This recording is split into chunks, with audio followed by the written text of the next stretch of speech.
Next समीकरण पर आधारित एक प्रश्न है बच्चों। सेल अभिक्रिया के लिए 25 डिग्री सेंटीग्रेड पर मापा गया वैद्युत वाहक बल 1.3 वोल्ट है। ई नॉट का परिकलन करें। ई नॉट आप किस तरीके से निकालेंगे उसको देखिए।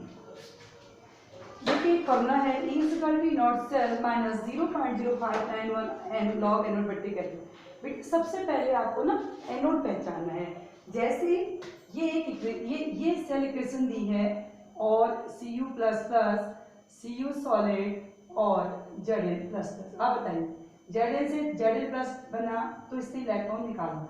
जो इलेक्ट्रॉन निकालता है उसको कहते हैं ऑक्सीकरण। Cu प्लस से Cu बना तो इलेक्ट्रॉन गेन किया, इसे कहते हैं रिडक्शन। अब चेक एनोड वाली ऑक्सीडेशन वाली अभिक्रिया क्या कहलाती है? ये एनोड पे होगी और ये कैथोड पे। ये मैंने आपको बता रखा है।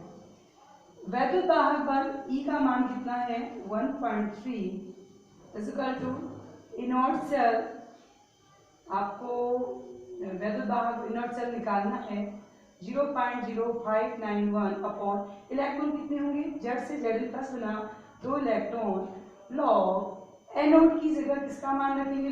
Zn plus plus upon Cu plus plus. अब इनके मान रखेंगे इनॉट सेल माइनस 0.0295 लॉग। Zn का मान कितना है? 0.1। इसका मान कितना है? 1।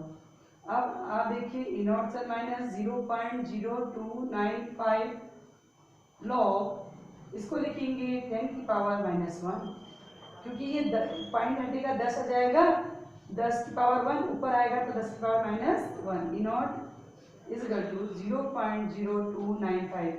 इससे पहले वीडियो में मैंने आपको फॉर्मूला बताया था, ये आगे आ जाता है माइनस 1 लॉग 10। ये देखिए इनॉट 0.0295 into minus 1, because log 10 equal to होता है 1। तो इनॉट माइनस और माइनस हो गया प्लस 0.0295। ये आप 1.3 लेते रहेंगे 1.3। अगर इनॉट निकालेंगे तो 1.3 में से ये इधर आएगा तो माइनस 0.0295। आप सॉरी ये इनॉट को इधर रखिए। इनॉट निकालेंगे इसको आप इधर रखिए, तो इसमें से आप इसको माइनस कर दीजिए। 1.3 से 295 को आपने माइनस किया तो देखिए ये आपका 10, ये 5, ये 9 0 और ये आपका 9, ये 7, ये 2 और ये 1। तो इसका जो इनॉट सेल आएगा 1.2705 वो ये आपका आंसर। बच्चों इसके बाद जो अगला टॉपिक है नेक्स्ट समीकरण की सहायता से साम्य स्थिरांक का परिकलन करना। ये इक्वेशन है Zn solid Cu plus plus साम्य स्थिरांक क्या हुआ? Kc। तो इसमें ये पहले भी आपने गणित पढ़ा है, इतना आपको लिखना लिख देंगे। फिर दूसरी चीज ये जो सॉलिड अवस्था में इसको 1 मानेंगे Zn plus plus upon Cu plus plus. Next समीकरण करेंगे E cell equal to E naught cell minus 2.303 RT upon N। बेटा इनका मान रख के ही क्या आया था? 0.0591 अपॉन N। तो मैंने यही ले लिया, कोई दिक्कत नहीं, आप उसको भी ले सकते हैं log Zn plus plus upon Cu plus. जब साम्य में होता है तो E जो होता है E का मान हम यहाँ पे शून्य लेंगे। तो इनॉट सेल 2.303 RT NF लॉग। बताइए Zn वाले को क्या है? Zn ये ऑक्सीडेशन हो रहा है, ये क्या हो रहा है इसका? ऑक्सीडेशन। तो इसको क्या कहेंगे? एनोड। यहाँ पर तो एनोड की जरूरत ही नहीं है, सॉरी।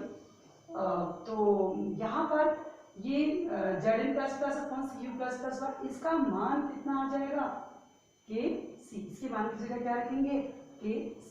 अब आप देखिए इसको हम इधर लाएंगे, E naught cell is equal minus 2.303 RT NF log Kc।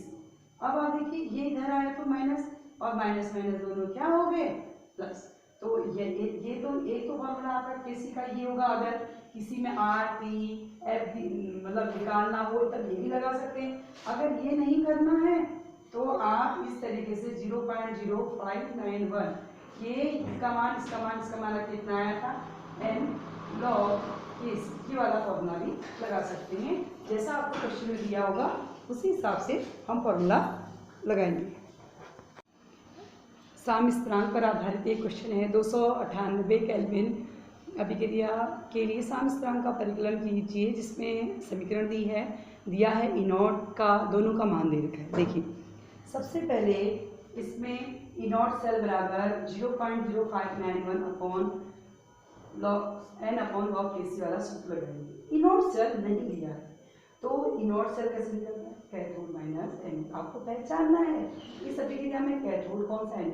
देखो जेड से Zn बना तो ये ऑक्सीडेशन एनोड, ये एनोड होगा और Zn वाला एनोड तो कॉपर वाला कैथोड। देखो कैथोड की जगह कॉपर लिख दिया, एनोड की जगह Zn। कॉपर का मान रखिए 0.34 माइनस इसका मान रखेंगे -76, माइनस क्या हो गया प्लस, फिर दोनों को जोड़ा था। अब देखिए इस फॉर्मूले में E0 सेल का मान 1.10 is equal to 0.0591/2 log Kc। अब आप log Kc निकालेंगे, ये इसके साथ मल्टीप्लाई हो जाएगा, ये डिवाइड करेंगे। देखिए यहाँ पर 2 पॉइंट हट गए, 0.91 आएगा, इसको हटाने के लिए हम 2 जीरो लेंगे। जब मैंने इसको डिवाइड किया 37.2295। यहाँ तक तो बच्चों बहुत आसान है, लेकिन अब एक नई चीज़ ये है कि मुझे Kc का मान निकालना है, इधर लॉग हटाना है। जब इस साइड लॉग इस साइड तब हटेगा जब मैं दूसरी ओर क्या लगाऊंगी, एंटी लॉग का जैसे लॉग टेबल होती है वैसे ही एक एंटी लॉग टेबल होती है। तो इसमें 37 जितने पॉइंट से पहले जितने भी जो भी संख्या होती है उसको 10 की पावर लेके बोलते हैं। अब एंटी लॉग टेबल खोलेंगे आप 0.01 0.02 इस तरीके से मान देंगे, तो आप 0.22 पे जाएंगे, 22 का 9 पे देखेंगे।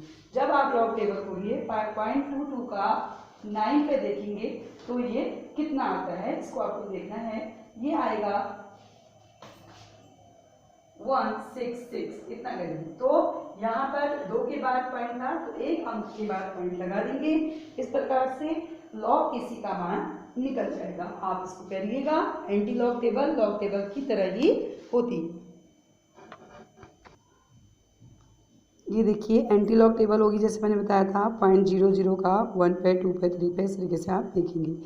तो ऐसे ही बेटा जब इसका मान देखेंगे, जैसे 0.15 का देखना है तो किसका देखना है 4 पे, तो उसके आगे 4 का मान देखेंगे। इस तरीके से आप देख लीजिएगा इसको।